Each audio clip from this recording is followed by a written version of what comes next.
إله إلا الله. اتنی موتیں اپنی سامنے میں نے بھی دیکھ لیں, آپ نے بھی دیکھ لیں, اتنے لوگوں کو مرتا دیکھا.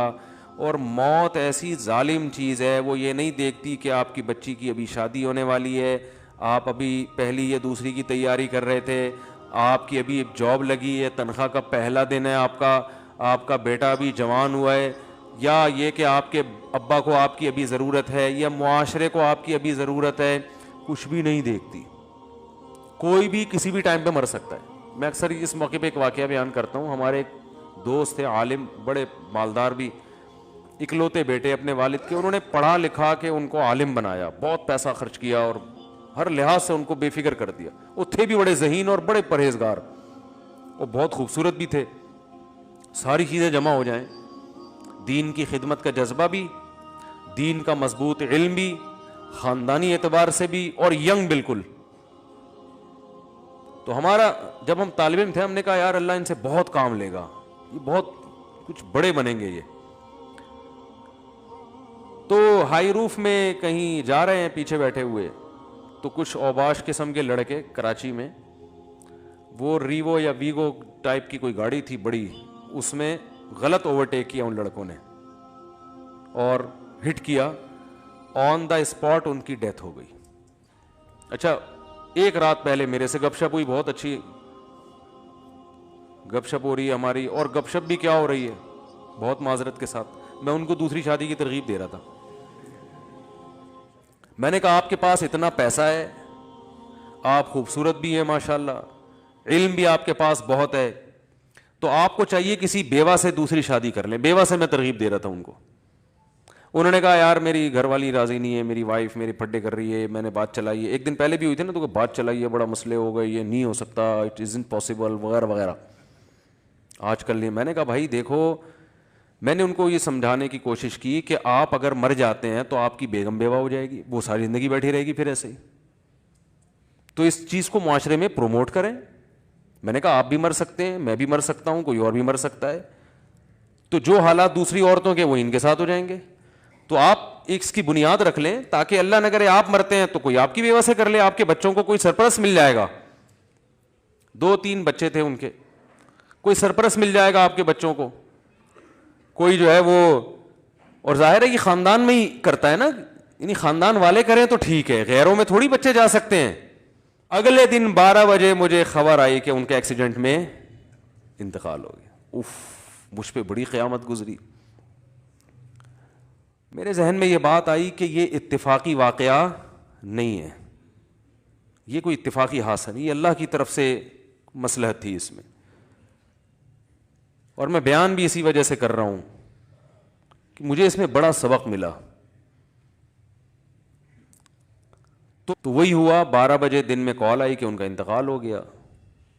گھر والے بیوہ, ان کی وائف بیوہ ہو گئی, بچے یتیم ہو گئے. وہی پھر سب کو پتہ ہے ہمارے معاشرے میں دوبارہ شادی آسان کام بولو بھائی نہیں ہے, وہ ہوتی بھی ہے تو اس جیسا تو نہیں ملتا.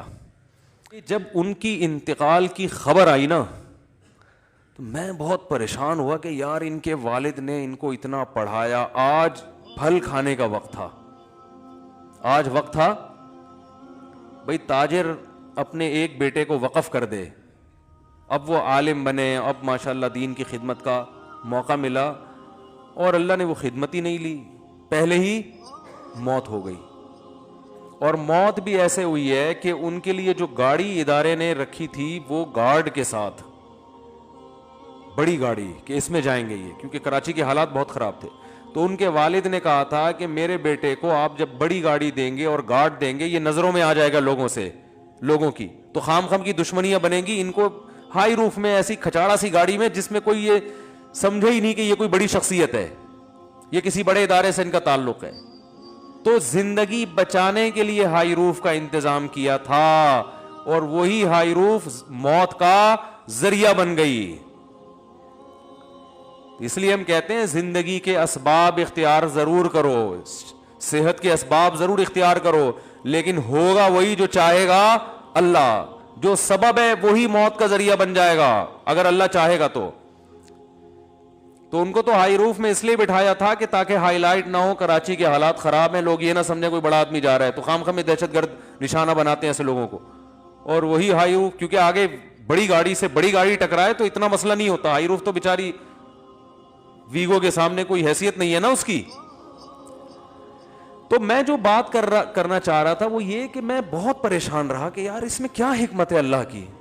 اللہ کا تو کوئی کام حکمت سے خالی نہیں ہوتا نا. اس میں کیا حکمت ہے کہ اتنے اچھے آدمی اور اتنے ہر لحاظ سے اللہ نے ان کو نوازا, ابھی شاید تیری کیا حکمت ہے. تو مجھے جو جواب ذہن میں آیا نا, بہت بڑی حکمت یہ ہے کہ اللہ یہ بتانا چاہتا ہے کہ کوئی بھی کسی بھی ٹائم پہ مر سکتا ہے, بس یہی حکمت ہے.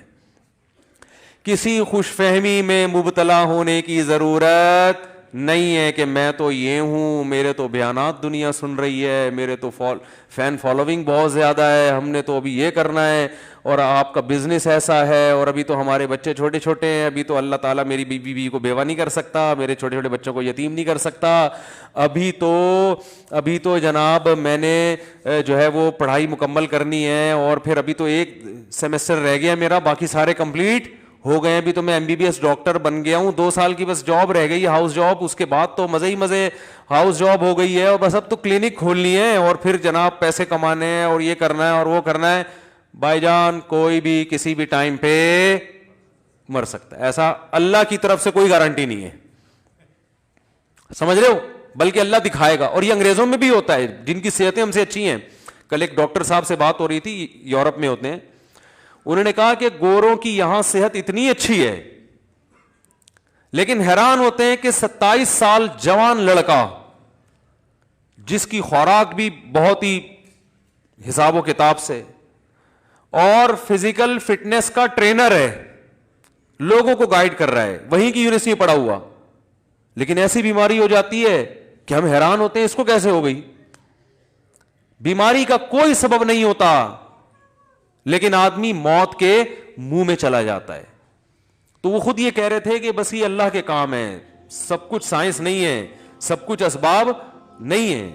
تو میں نے ان کو, ڈاکٹر صاحب کو بھی یہی کہا, میں نے کہا اللہ اصل میں یہ بتانا چاہتے ہیں کوئی بھی دنیا میں کسی بھی ٹائم پہ مر سکتا ہے. جو اللہ نے دعویٰ کیا نا مسافر خانہ ہے, متاع الغرور, دھوکے کا گھر ہے, تو اللہ کی بات غلط تھوڑی ہو سکتی ہے. اگر یہ دنیا ایسی اللہ بنا دے کہ آپ اپنی صحت کا بہت خیال رکھ رہے ہو, تو آپ نے واقعی 90 سال ہی جینا ہے, سب کے ساتھ ایسا ہی ہونا شروع ہو جائے, تو یہ دھوکے کا گھر تھوڑی ہوگی. دھوکا اسے کہتے ہیں کہ دکھاؤ کچھ اور دو کچھ اور. جیسے دکاندار بعض دفعہ آپ سبزی لینے جاؤ نا سبزی منڈی میں, تو اوپر کے رو میں کینو بڑے خوبصورت سے رکھے ہوئے ہوتے ہیں, گھر میں لاؤ تو اندر پتہ نہیں کیا نکلتا ہے. اس کو کیا کہتے ہیں؟ دھوکا. تو اللہ نے بھی بار بار قرآن میں کہا ہے کہ متاع الغرور یہ دھوکے کا سامان ہے, دار الغرور ہے, دھوکے کا گھر ہے. تو دھوکے کا مطلب یہی ہے کہ دنیا جب آپ کو خوبصورت خواب دکھائے گی, آپ سمجھو گے یار ابھی یہ ہو جائے گا, ابھی یوں ہو جائے گا, ابھی ایسے ہو جائے گا, ابھی تو اڑو بچہ ہو جائے گا, پتہ چلے گا کہ جی سارے پلان آپ کے 2 سیکنڈ کے اندر خاک میں مل جائیں گے.